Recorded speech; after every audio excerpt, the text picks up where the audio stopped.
यदि आप भोजपुरी के नया खबर नया जानकारी जानल चाहतनी तो चैनल के सब्सक्राइब के जरूरी बा। लाल बटन पे दबा के बिल्कुल फ्री में सब्सक्राइब कर सकतानी भोजपुरी भाषा वाला चैनल भोजपुरी फैंस क्लब के। दिल थाम के बैठी जब भोजपुरिया दर्शक। जी हाँ, अब सुपरस्टार पवन सिंह के बोलबम के गाना के रिकॉर्डिंग शुरू होखे लागल बा। जी हाँ, अपन गाना के रिकॉर्डिंग शुरू कर दिल बड़े पवन सिंह सुपरस्टार।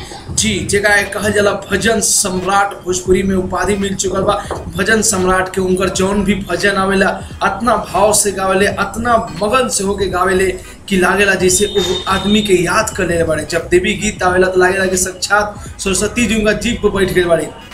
बोलबम के गाना होला तो सारा बुझाला कि शक्ति आ गई बा। ऐसा गाना में उनकर भाव होला। सुपरस्टार पवन सिंह के आवाज में, आवाज के फैन तो उनकर पूरा दुनिया बा। तो आप सब दिल थाम के बैठी क्या कि इस साल के बोलबम में उनका एगो ऐसा गाना आ रहा बा, ऐसा में एडिटिंग देखे के मिली आप सबके और गाना देखे के मिली कि आप सभी भुला जाइए कि कोनो भोजपुरी के गाना है। जी हाँ, बहुत ही एडिटिंग इतना अच्छा कर गई बा। ओह, गाना की एनिमेशन इतना बढ़िया बा कि आप सब देख के दिल गदगद हो जाए। रिकॉर्डिंग शुरू हो चुका, बहुत ही जल्द मार्केट में आने वाला बा सुपरस्टार पवन सिंह के बोलबम सॉन्ग। जी हाँ, बोलबम सॉन्ग तो जितना छोट छोट सुपरस्टार बा लोग सब कोई खातिर एगो सुखी के खबर बा, एक तरफ से दुखी की खबर बा कि पवन सिंह के जब गाना आवेला तो बहुत लोग गाना रुक चला गाए कि दर्शक इतना पसंदे करे वाले पवन सिंह के मीठा आवाज के कि पवन सिंह थोड़ा सा भी गुनगुना देवे कि उनका गाना सुपर डुपर हिट हो जाला। तो बहुत ही जल्द आवे वाला बा यही महीना में आप सबके बीच में सुपरस्टार पवन सिंह के बोलबम सॉन्ग। खबर अच्छा लगा तो चैनल को सब्सक्राइब करिए, वीडियो को लाइक करिए, कमेंट करिए और ज़्यादा से ज़्यादा